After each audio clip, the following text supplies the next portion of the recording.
Salve você antenado aqui no canal, meu nome é Lineker Biondi, eu vou trazer você para pertinho de todas as informações do Vasco nessa segunda-feira, pós-partida contra o Palmeiras no Mané Garrincha, pós uma porrada de especialistas de futebol, de arbitragem, muito mais, falando sobre a falha do árbitro de campo, tentando justificar de alguma forma que foi certo, que não marcou o pênalti, mas a gente não está cobrando aqui marcação de pênalti. A gente está cobrando aqui a anulação de uma falta, que o VAR não é feito para isso. Não se façam de idiotas. E claro, vamos falar bastante aqui sobre o Campeonato Brasileiro. O Vasco está na 10ª colocação, a 7 pontos do G6 e a 7 pontos do Z4.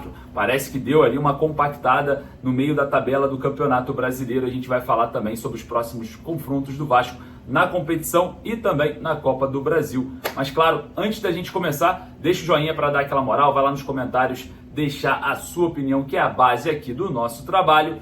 E claro, vai no primeiro comentário fixado e faça o seu cadastro na 1xBet. A 1xBet é parceira aqui do nosso trabalho e você tem bônus exclusivos. Utilizando o código Mário Vasco, você já ganha aí 100% do seu bônus e um prêmio de R$500. Mas também tem vários bônus que se encaixam em você, se encaixam ali para você estar aí se adaptando à melhor forma de atuar na plataforma. Beleza?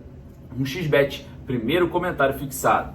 Solta a vinheta, bora pro vídeo que tem muita polêmica pra gente comentar.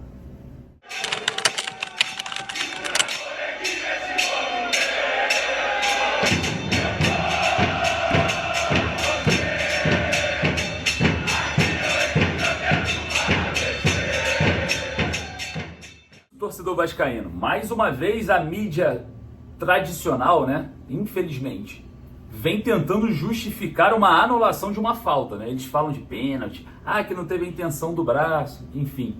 Beleza, a gente não está questionando aqui se foi pênalti ou não. Talvez nem tenha sido, ou em alguns outros critérios, principalmente contra o Vasco, seria pênalti. Enfim, nós estamos questionando aqui uma anulação de uma falta. Foi falta para o Vasco, o árbitro marcou com convicção, a bola estava lá, o VAR chamou e anulou a falta. Esse é o absurdo dessa partida. E a mídia tradicional está fazendo o favor de tentar ocultar de qualquer jeito esse erro.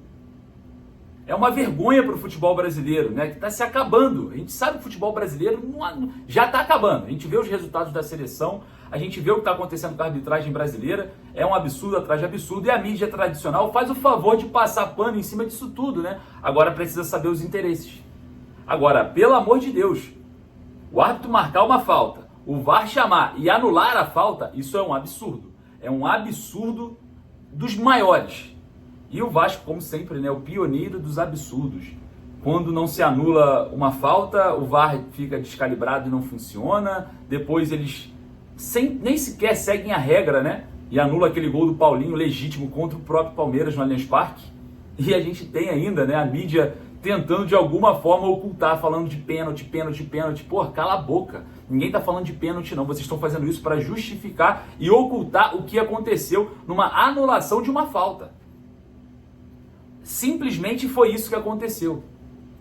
Tivemos mais de 64 mil torcedores no Mané Garrincha, o maior público pagante do Campeonato Brasileiro, onde o torcedor viu a falta sendo marcada, o árbitro de vídeo chamando o árbitro de campo para o monitor e a falta sendo desmarcada. Foi isso, simples, foi isso que aconteceu. Foi isso que aconteceu, esse é o absurdo. É como se tivesse uma falta comum ali no meio do campo, o VAR chama o árbitro e fala assim, anula a falta, o árbitro reverte a falta. É isso que aconteceu, vocês não precisam mais fantasiar o palhaço que já está feio, não. Pelo amor de Deus, é difícil a gente falar de arbitragem, cara, mas é impressionante. Toda vez a gente tem que falar contra essa situação envolvendo a arbitragem no futebol brasileiro. Ninguém aguenta mais, cara. Pelo amor de Deus.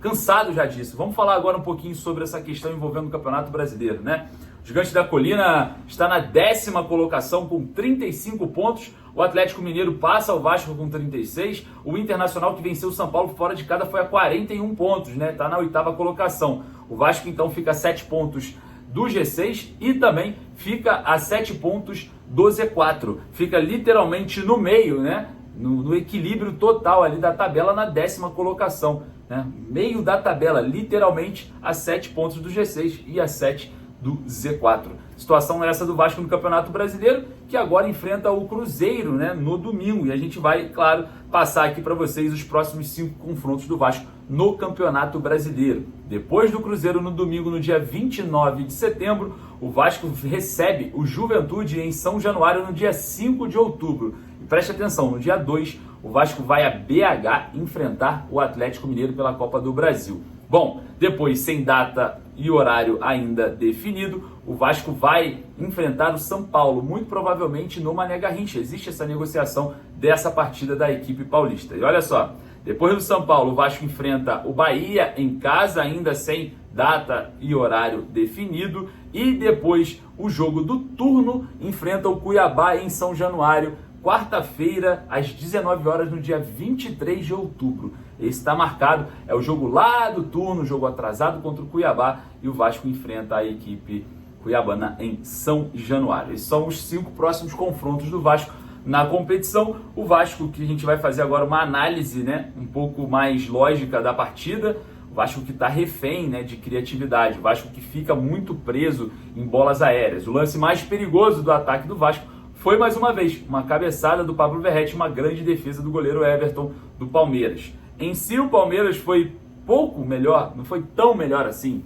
O jogo foi bem equilibrado, a equipe do Vasco muito competitiva, mas não é só de competitividade que se vence jogos. Não é só refém de bolas aéreas que se vence jogos. Precisa de uma estruturação no sistema de meio campo para melhorar essa criatividade. Vamos lá, falando sobre o Ryan.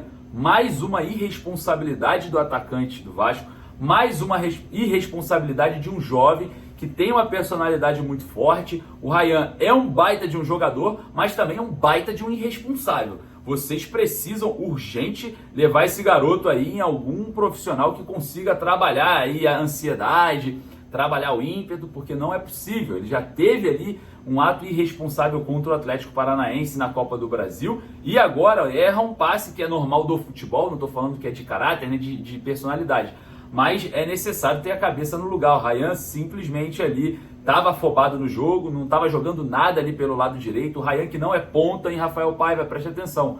O Ryan não é ponta, o Ryan é centroavante desde as suas origens na base e vem sendo utilizado ali como ponta. Então, mais uma vez, um erro, uma falha, uma derrota, e é preciso puxar a orelha, é preciso o Ryan sentar no banquinho de reservas, evoluir para ser um jogador menos irresponsável. O Ryan não tem condição ainda de ser titular dessa equipe, apesar que não temos, né, muitas opções. O Emerson Rodrigues entrou bem, existe também a possibilidade do Felipe Coutinho estar fazendo, né, com o Payet uma troca ali pelas pontas durante o jogo. A gente está muito, mas muito curioso para ver Coutinho e Payet juntos, mas parece que fisicamente ainda não está possibilitado. O senhor Dimitri Payet, que é um craque da bola, mas está com condicionamento físico muito deficiente. Mais uma vez, um pouco acima do peso. A gente vê que o Payet está assim, um pouco mais cheinho. É preciso ter mais concentração, é preciso ter mais cuidado com o condicionamento físico, porque senão não dá.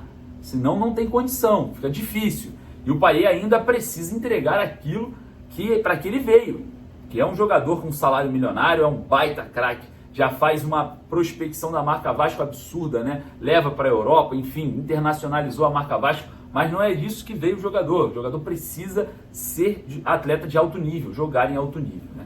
Falar do Felipe Coutinho, que jogou ontem, entrou bem, mas também falta um pouco do critério físico, né? Falta um pouco do condicionamento físico, mas parece que está mais preparado que o Payet. Assim, em algumas jogadas a gente vê o Coutinho já se sentindo um pouco mais à vontade. Vamos ver o que o técnico Rafael Paiva vai fazer para a próxima partida no final de semana. Mais uma semana lotada de trabalho, né? Mais uma semana cheia para recuperar jogador, para fazer a estruturação tática novamente, para corrigir aquilo que errou. Mais uma semana. Bom, vamos falar também de estreia. Estreou o Maxime Domingues ontem contra o Palmeiras, né? No final do segundo tempo. Muita movimentação, muita vontade. Não deu para ter ainda o resultado final, né, do que foi Maxime Domingues com a camisa do Vasco ainda. A gente, claro, né, vai analisar o jogador, mas parece que bobo ele não é.